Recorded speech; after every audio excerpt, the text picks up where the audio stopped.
karam cita-cita. Jadi kalau pikiran kita ini tidak dicuci, pikiran kita tidak ditaklukkan kepada Kristus, maka ini akan membuat karam tenggelam. Ya saudara, lihat orang ini tenggelam ya saudara. Tinggal tangan aja dan sedikit kepalanya, dia tenggelam. Bikin karam cita-cita, kesuksesan dan impian yang indah dan membahagiakan. Semua yang hebat, yang setiap orang bisa berangan-angan, karam tenggelam. Saudara.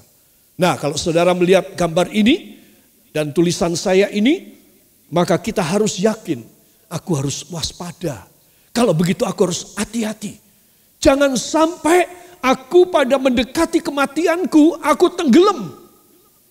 Saudara, banyak orang Kristen yang tidak bijak. Dan karena ketidakbijakannya, maka mereka itu sudah tenggelam sebelum waktunya dan tidak muncul lagi. Nah, itu yang penting untuk saya dan saudara tahu. Semua katakan, itu suatu hukuman dari Allah. Iya, kalau saya dan saudara sampai mengalami ketertenggelaman semacam ini, hanya karena saya dan saudara tidak disucikan dari siasat orang, tidak dibasmi daripada semua keangkuhan manusia yang menentang Allah, maka kita pasti tenggelam. Itu sebab poin yang ketiga, yaitu kita harus menaklukkan pikiran kita kepada Kristus.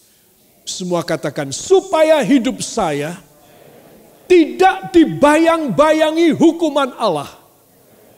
Tetapi supaya hidup saya ada dalam rencana ilahi yang sukses dan jaya luar biasa dalam nama Yesus. Amin. Jadi saudara, ini kita sudah tahu ya. Untuk apa ayat ini kita baca, kita sudah tahu. Yang pertama, hidup bersiasat. Yang kedua, keangkuhan manusiawi. Dan yang ketiga, menentang Allah. Saudara, siapakah orang?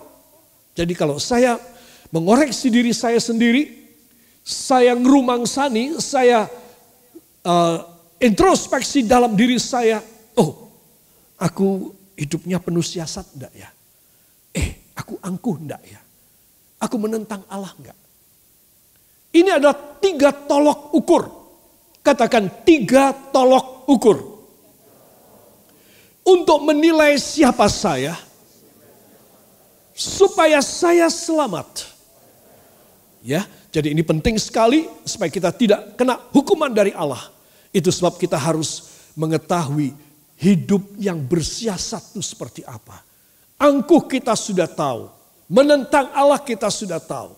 Ya saudara, kalau saya dan saudara memberikan dalam diri kita ini pendidikan firman Tuhan, maka niscaya, katakan niscaya, hidup saya lepas dari hukuman Allah dalam nama Yesus. Amin. Haleluya.